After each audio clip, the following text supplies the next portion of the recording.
चलिए तो आज की क्लास में हम स्टार्ट करते हैं कि जावा में वेरिएबल्स क्या होते हैं और वेरिएबल कितने टाइप के होते हैं। अगर हम जावा में वेरिएबल की बात करें तो वेरिएबल का मतलब एक ऐसा कंटेनर होता है which hold the value while the Java program is executed. जब आपके जावा के प्रोग्राम एग्जीक्यूट करते हैं तो वहाँ पे अगर हमें कोई डेटा अगर हमें होल्ड करवाना हो तो वो हम वेरिएबल में करते हैं। तो अब variable is assigned with the data type. अब डेटा टाइप क्या होते हैं कि डिफरेंट टाइप के डेटाज होते हैं, जिन डेटा को जैसे आपने इंटीजर टाइप का डेटा हो गया, फ्लोट टाइप का डेटा हो गया, अगर हमें नेम स्टोर करना है तो वो करेक्टर टाइप का डेटा हो गया।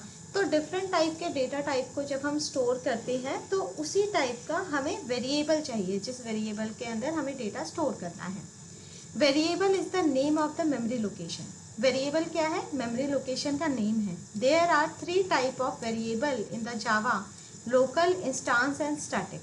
अगर हम वेरिएबल की बात करें तो लोकल वेरिएबल होते हैं, इंस्टांस वेरिएबल होते हैं और स्टैटिक वेरिएबल होते हैं। अब इनके बारे में क्या है हम आगे पढ़ेंगे, instance and static. Type of variable: local, instance and static. Local variable होता है a variable declared inside the body of the method is called the local variable. Local variable वो वेरिएबल होते हैं जो किसी मेथड के अंदर अगर हम कोई वेरिएबल डिक्लेयर कर रहे हैं तो वो उसके लोकल वेरिएबल हैं। You can use this variable only with in this method and the other method in the class aren't even aware of the variable exist. दूसरे मेथड को पता भी नहीं चलेगा कि एक वेरिएबल के अंदर मतलब एक मेथड के अंदर कौन से वेरिएबल हैं। जैसे अगर आपके एग्जांपल अगर हम कहें कि दो अलग अलग मेथड है या दो अलग अलग बॉक्सेस हैं, आप ये कह सकते हैं एक बॉक्स के अंदर क्या रखा हुआ है दूसरे बॉक्स को नहीं पता चलेगा। उसी तरह से प्रोग्राम के अंदर हम मेथड की बात करते हैं तो मेथड अलग अलग मेथड्स होते हैं। उस मेथड के अंदर हम जो भी वेरिएबल स्टोर करते हैं वो वेरिएबल दूसरे मेथड को पता नहीं चलता है, सिर्फ उसी मेथड में उस वेरिएबल का काम होता है, उसकी लाइफ भी वहीं होती है। इंस्टांस वेरिएबल क्या होते हैं कि instance variable the variable declared inside the class but outside the body of the method is called instance variable. It is not declared as static. जो इंस्टांस वेरिएबल होते हैं वो हमारा कहाँ पे स्टोर होते हैं? वो हमारे मेथड के बाहर हम स्टोर करते हैं, ठीक है। और इसको हम स्टैटिक डिक्लेयर नहीं कर सकते। स्टैटिक का मतलब होता है फिक्स्ड, हम स्टैटिक नहीं डिक्लेयर कर पाते तो वो उसको इंस्टांस वेरिएबल को बोलते हैं। It is called the instance variable because the value of the instance specific and is not shared the among instance. और इंस्टांस वेरिएबल का जो डेटा होता है वो उसी के पास ही रहता है, वो किसी और से शेयर नहीं हो पाता। इसको हम एग्जाम्पल करेंगे तो उसमें समझेंगे कि इंस्टांस वेरिएबल कैसे डिक्लेयर करते हैं। स्टैटिक वेरिएबल होता है the variable which is declared as the static is called the static variable. It can not be local. You cannot create a single copy of the static variable and share among all the instance of the class. Memory location for the static variable happens only once when the class is loaded in the memory. अब static variable होते क्या हैं? Static एक single copy बनाता है और उसको जितने भी इंस्टांस होते हैं यानी कि जितने भी हमने ऑब्जेक्ट्स बनाए होते हैं उन ऑब्जेक्ट में वो शेयर होता है। हर एक ऑब्जेक्ट के लिए अलग अलग वेरिएबल नहीं बनते हैं, हर एक ऑब्जेक्ट के लिए एक ही वेरिएबल बनता है। अब ऑब्जेक्ट क्या होता है, क्लास क्या होता है, ये मैं क्लास एंड ऑब्जेक्ट्स के उसमें बताऊंगी कि क्लास ऑब्जेक्ट हम कैसे बनाते हैं। तो यहाँ पे क्या होता है कि एक ही बार बनता है स्टैटिक वेरिएबल और इसी सिंगल कॉपी को जितने भी ऑब्जेक्ट हैं वो यूज़ करते हैं। इनका जब मैं प्रैक्टिकल एग्जाम्पल कराऊंगी तो फिर आपको समझ में आ जाएगा। अब पहले हम बात करते हैं एक सिंपल वेरिएबल की। जैसे अगर हम एक प्रोग्राम बनाते हैं और उसमें मैं एक नॉर्मल वेरिएबल की बात करती हूँ। जैसे हमने क्लास बनाई, एक स्मॉल लेटर्स क्लास बनाई ऐड के नाम से, ठीक है। क्लास का जो नेम होता है ना वो हमेशा कैपिटल से शुरू होता है।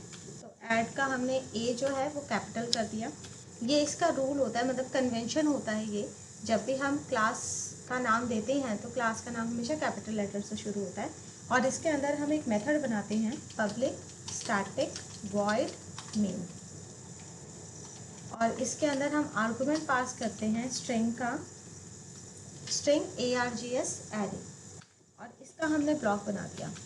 अब यहाँ पे मेथड क्या है, मेथड ये वाला है मेन मेथड, और इसके अंदर हम और भी मेथड बना सकते हैं। यहाँ पे अब हम वेरिएबल डिक्लेयर करते हैं, जैसे हमने ए बी और सी ये 3 वेरिएबल डिक्लेयर करें, ठीक है।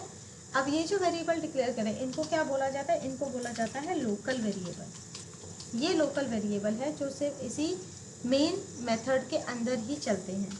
अब इसके अंदर आप वैल्यू डाल दो, ठीक है। और हम क्या करते हैं, हम एक और वेरिएबल लेते हैं सम नाम से, और इसको हमने 0 से क्या कर दिया, इनिशियलाइज कर दिया। और सम के अंदर हम क्या करते हैं, ABC हमने इसको प्लस कर दिया। और अब हम इसको प्रिंट करेंगे, तो प्रिंट करने के लिए हमारा होता है system dot out dot println, the message pass करिए द सम इज, और यहाँ पे जो सम वेरिएबल है हम उसको प्रिंट करा देंगे। हमेशा ये जो टेक्स्ट आपने लिखा है जो डिस्प्ले होगा उसके साथ जो वेरिएबल आपको देना है उसके बीच में प्लस लगाते हैं कॉन्कैटिनेट करने के लिए। इन दोनों को कॉन्कैटिनेट करने के लिए ये यूज़ किया जाता है, प्लस यूज़ किया जाता है। इस तरह से हम ये प्रिंट करेंगे। अब इसको सेव करेंगे। सेव करने का आपको पता है कि आप कैसे सेव करते हैं। हम सम इक्वल्स टू 0 हम इसलिए लिखते हैं कि सम पहले से खाली होना चाहिए, ठीक है। वैसे जावा के अंदर गार्बेज कलेक्टर का एक कंसेप्ट आता है कि जावा के अंदर हमेशा गार्बेज कलेक्टर होता है जो गार्बेज वैल्यू को कलेक्ट कर देता है, गार्बेज वैल्यू इसमें आने नहीं देता। अब गार्बेज वैल्यू का मतलब क्या होता है कि मेमोरी में जब हम कोई वेरिएबल डिक्लेयर कर रहे हैं तो उस वेरिएबल के मतलब मेमोरी लोकेशन ही है वो, ठीक है। उस लोकेशन का हमने नाम दे दिया ABC या सम नाम दे दिया। अब हमने उस मेमोरी लोकेशन के अंदर जो वैल्यू स्टोर करनी है वो वैल्यू हम यहाँ पे दे रहे हैं। ए को 10 दे रहे हैं, बी के अंदर 20 रख रहे हैं, सी को 450 हम दे रहे हैं। बट सम के अंदर क्या वैल्यू जाएगी, तो सम को हमें वो मेमोरी लोकेशन खाली रखना है। वो खाली रखने के लिए इसलिए हमने सम को 0 से इनिशियलाइज कर दिया, ताकि जब इसका प्लस हो तो इन्हीं वैल्यूज़ का प्लस हो। ऐसा ना हो सम के अंदर कोई गार्बेज वैल्यू हो, कोई पहले से वैल्यू हो और उसको भी साथ के साथ सम कर दे, ठीक है। 0 के साथ कोई वैल्यू प्लस करते हैं तो वही वैल्यू आती है, इसलिए हमने स्टार्टिंग इसको 0 रखा है।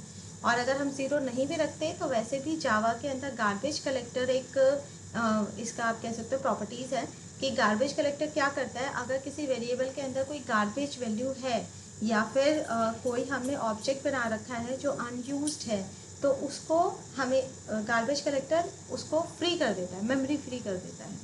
इस वजह से जावा के जो एप्लीकेशंस होते हैं वो बहुत ज़्यादा मेमोरी नहीं लेते हैं अननेसेसरी, वो गार्बेज कलेक्टर की वजह से ही ये काम होता है। तो चलिए अभी हमने ये वाला प्रोग्राम बनाया, अब इसको हम इसमें सम कर देते हैं, ठीक है। यहाँ पे हम इसको सेव कर देते हैं किसी भी नाम से। तो अब मैं यहाँ पे आपको बता रही हूँ कि जो क्लास का नेम लिखा है जो ऐड नाम से है, और यहाँ पे जो हम फाइल का नेम लिखते हैं, दोनों एक भी हो सकते हैं और दोनों अलग भी हो सकते हैं। अभी हम दोनों को अलग अलग दे दें। तो यहाँ पे मैंने सम नाम से इस फाइल को सेव करा, सम डॉट जावा। तो सम डॉट जावा से हमारी ये फाइल का नेम सेव है, ठीक है। और हमारी क्लास का नाम क्या है, ऐड। इसमें क्या होता है कि जब हम इसको रन करते हैं तो रन करने के लिए हमें क्लास के नाम से जो फाइल का नाम है उससे हम कंपाइल करते हैं और क्लास के नाम से इसको रन किया जाता है। ये कमेंट बना दिया मैंने, ये कमेंट बना दिया ताकि ये पता चल जाए कि ये लोकल वेरिएबल है। तो अब हम इस फाइल को क्या करेंगे, अभी हमने फाइल बनाई, अब हम इसको कंपाइल और रन करेंगे।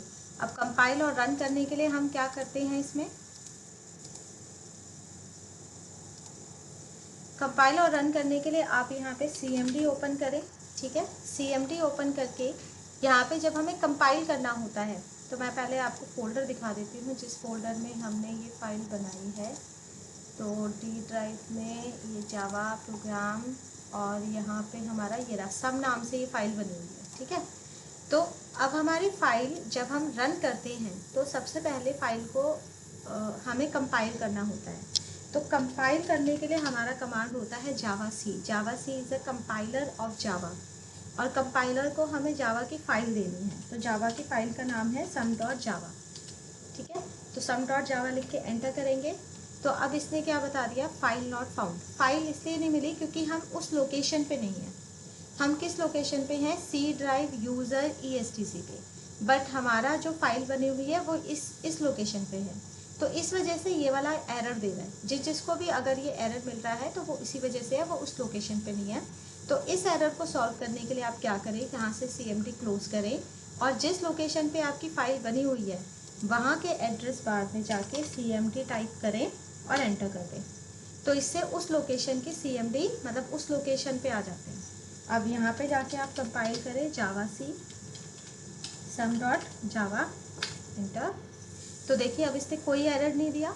तो एरर नहीं दिया, ये कंपाइल हो गया, और कंपाइल होते ही यहाँ पे एक क्लास बन गई add.class, क्योंकि हमारे क्लास का नाम क्या था, ऐड। तो क्लास फाइल हमेशा क्लास के नाम से ही बनती है। तो अब हमें इसको रन करना है, तो रन हमेशा क्लास फाइल होती है।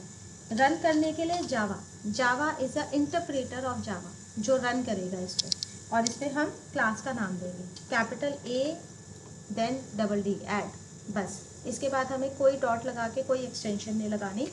जैसे ही एंटर करते हैं तो इसने हमें आउटपुट दे दिया द सम इज़, क्योंकि अभी हम सिर्फ एक सिंगल हम कर रहे हैं सम, ठीक है। तो अभी तक जो अभी हमने करा ये क्या है, ये सिर्फ हमारा इंस्टांस वेरिएबल बता रहा है, यानी कि हम वेरिएबल की बात कर रहे हैं कि लोकल वेरिएबल क्या होते हैं और उससे हम सम कैसे करते हैं।